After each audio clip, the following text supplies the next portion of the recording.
For Tijuana, being a border city with the U.S. has been both a curse and a blessing. Its proximity to the United States is a reason it's become home base for the violent Tijuana drug cartel, making it a dangerous location for years. But that closeness to America is also helping change its image into a modern industrial boomtown. A staggering 600 companies from the United States and overseas have set up shop in Tijuana. And as correspondent Mike Kirsch reports, these high-quality manufacturers are mass-producing everything from aerospace parts to flat-screen TVs.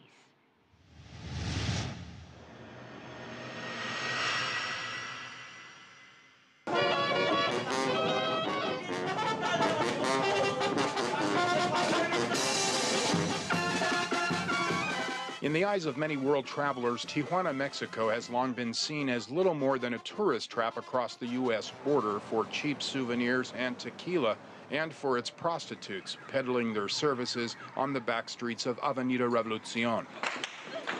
Its negative image cemented further by memories of violent battles in the streets between drug gangs and police in the not-so-distant past.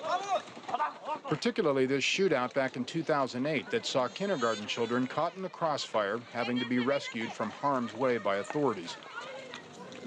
And today, here, visitors often see daily arrests of criminal suspects outside Tijuana's souvenir shops. One shop owner hoping tourists might focus on more positive attributes like Tijuana's favorite son, legendary rock musician Carlos Santana. Santana music is from Tijuana. Nice. Santana aside, what has gone virtually unnoticed here, beyond the tourist district, is Tijuana's extraordinary transformation in the last decade as a world-class manufacturing center. Thanks to its ability to lure top American companies here from just across the U.S. border, with its armies of highly skilled Mexican workers, 165,000 of them now employed by an estimated 600 foreign national companies here that are producing billions of dollars in exports each year.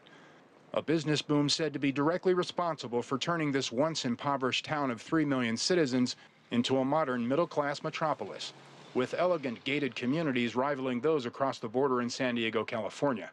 Housing developments built not from the drug money of Mexico's narcotics gangs, but from the hard-earned pesos of an exploding working middle class moving into them.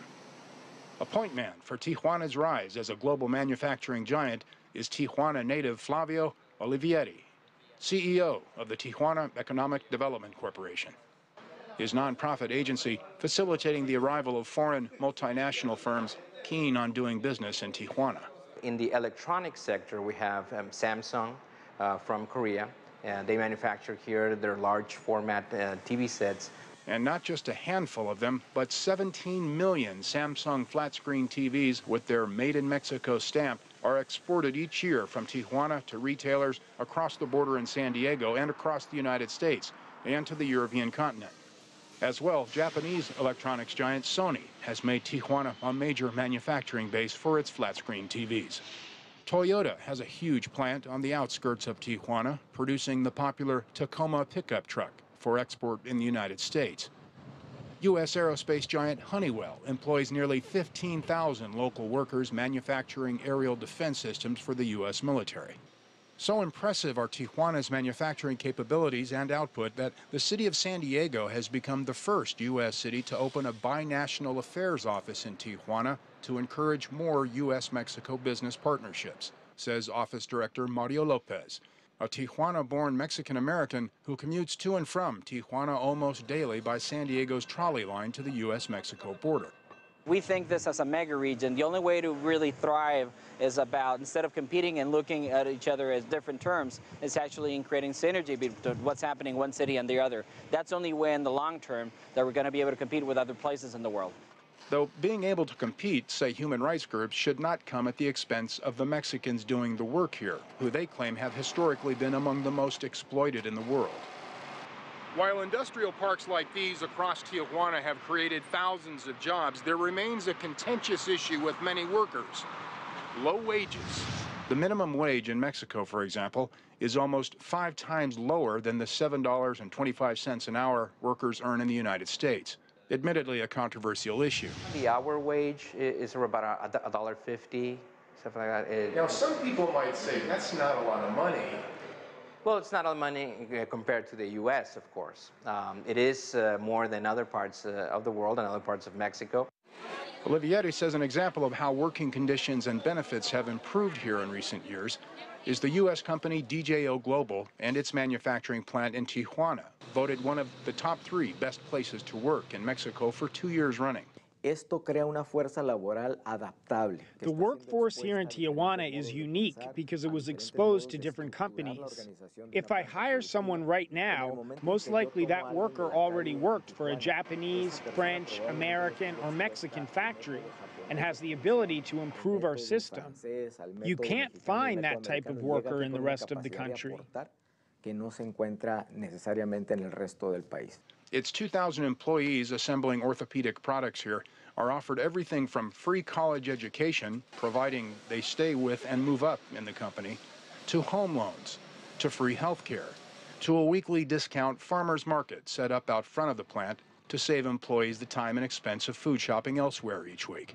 Mildred Herrera Martinez claims the company changed her life for the better 13 years ago when she started work here on the production line at the legal working age in Mexico of 14.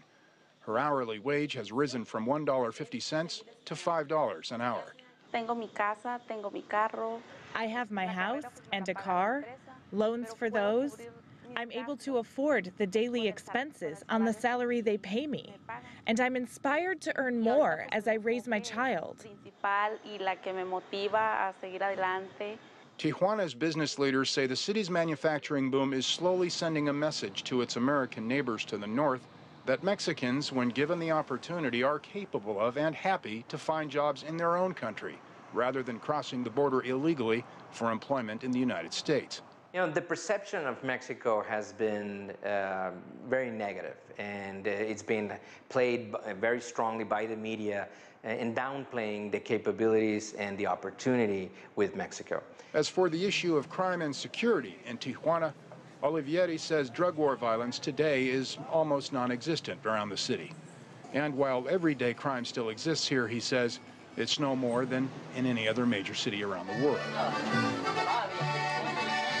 Tijuana's future, he says, is brighter than it's ever been, thanks to a more highly trained workforce capable of higher standard production methods that are meeting the demands of more and more U.S. companies opening manufacturing plants here.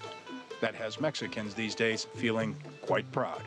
I mean, I'm a Mexican. I grew up here in Tijuana, and I'm considered a binational, a bicultural professional. And there's many, many people like myself that we have this bicultural professional development. And you speak a little English, too. And I speak some English.